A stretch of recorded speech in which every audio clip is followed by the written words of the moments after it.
The following is an encore presentation of Everything Everywhere Daily.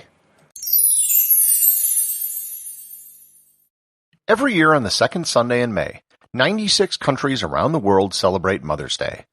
Dozens of other countries celebrate the same thing on different days throughout the year.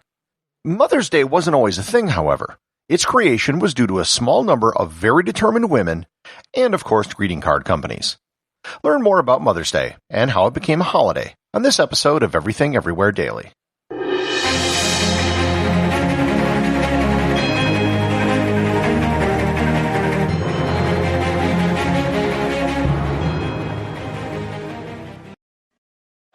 This year's NBA playoffs are going to feature a lot of great rookies, and FanDuel wants you to be one of them.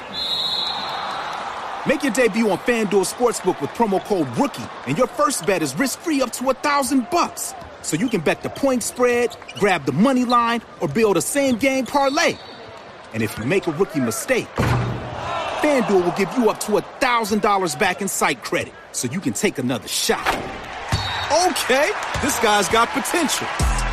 Make every moment more with FanDuel, America's #1 sportsbook. Sign up and unlock your risk-free first bet up to $1,000. We're looking forward to seeing what you're made of. 21 plus in President Virginia. First online real money wager only. Refund issued as non-withdrawable site credit that expires in 14 days. Restrictions apply. See terms at sportsbook.fanduel.com. Gambling problem? Call 1-800-GAMBLER. I know I'm beginning to sound like a broken record, but the history of Mother's Day goes back to the ancient Mediterranean. The ancient Phrygian people, who came from the region which is now modern Turkey, had a goddess named Cybele, which was the motherhood goddess. Cybele was sort of adopted by the Greeks, who put elements of it into their life goddess of Gaia, their mother goddess of Rhea, and the harvest mother goddess of Demeter. The Romans took the goddess Cybele and turned it into the Magna Mater, or the Great Mother. The feast day for the motherhood goddess was really a feast for the goddess and motherhood, not for mothers per se. If anything, mothers had extra duties on the feast day as far as going to the temple and sacrificing, and it wasn't a day for doing stuff for mothers or giving them gifts. Something closer to our modern Mother's Day took place in medieval Europe with Mothering Sunday. Mothering Sunday wasn't exactly like modern Mother's Day. It took place during Lent, and it was a respite for fasting during the Lenten season. The date became sort of a homecoming where people were expected to go back to their mother church, which was usually the church where they were baptized or their local parish church. There was also a lot of association with Mary, the mother of Jesus. Eventually, this only really was a holiday in England and only on the Anglican church calendar. And there was a modern movement to bring it back in the 20th century in response to the modern version of Mother's Day. Of the countries which don't celebrate Mother's Day on the second Sunday in May, most, but not all, will celebrate the day alongside a Christian holy day, which is usually associated with Mary, and these are often the Feast of the Annunciation or the Immaculate Conception. The modern version of Mother's Day is fundamentally an American holiday, and it can be attributed to 3 women, and one in particular. The first was Anne Jarvis of West Virginia. She had established something called Mother's Day work clubs, which were a day when young mothers were taught about child rearing and sanitation. She then worked on the creation of a Mother's Friendship Day, which was to reunite families which had been divided from the United States Civil War. She worked for a national day to recognize mothers, but it never came to fruition in her lifetime. In the aftermath of the U.S. Civil War, there was a peace movement amongst mothers who had sons who fought or died in the war. In 1872, Julia Ward Howe, the same woman who wrote the Battle Hymn of the Republic, created a Mother's Day for Peace on June 2nd.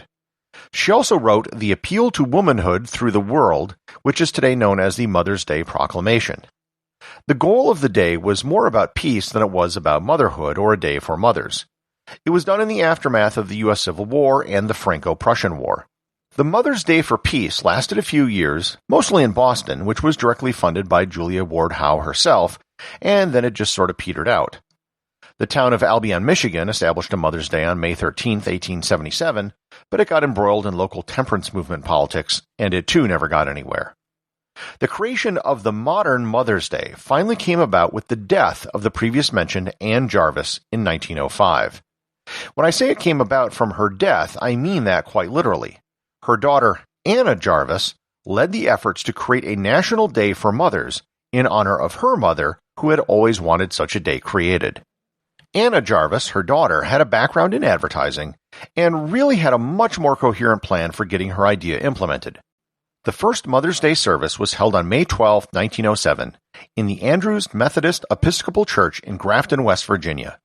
Today, the church is known as the location of the International Mother's Day Shrine.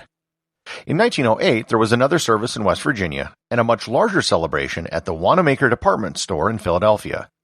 In 1909, the celebrations were held in 45 states as well as in Canada and Mexico. Jarvis pushed state governments and the federal government for recognition of the holiday. The first state to officially recognize Mother's Day was West Virginia, and other states followed closely behind.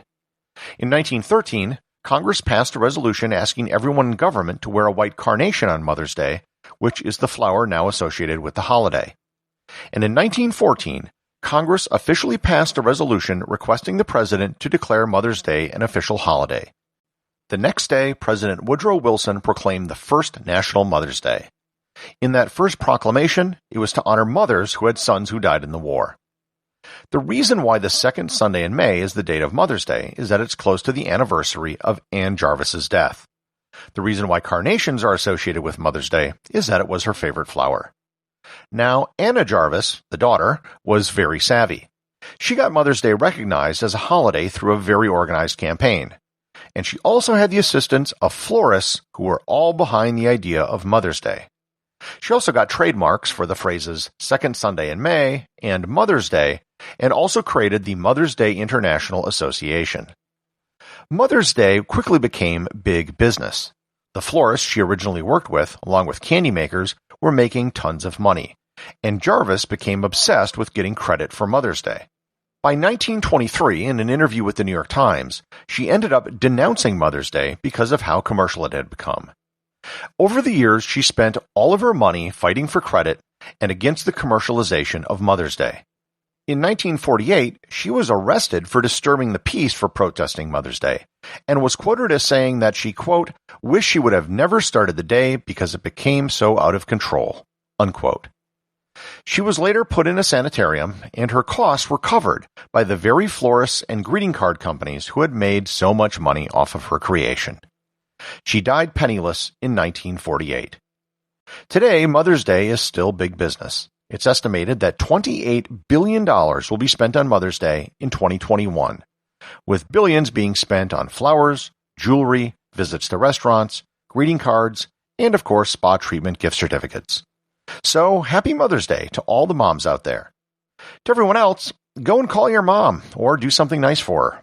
I'm sure we can all agree with the words of Abraham Lincoln, who said, quote, "that all I am or ever hope to be, I owe to my angel mother." The associate producer of Everything Everywhere Daily is Thor Thomsen. If you'd like to support the show, please donate over at patreon.com. There is content only available to supporters, merchandise, and even opportunities for a show producer credit.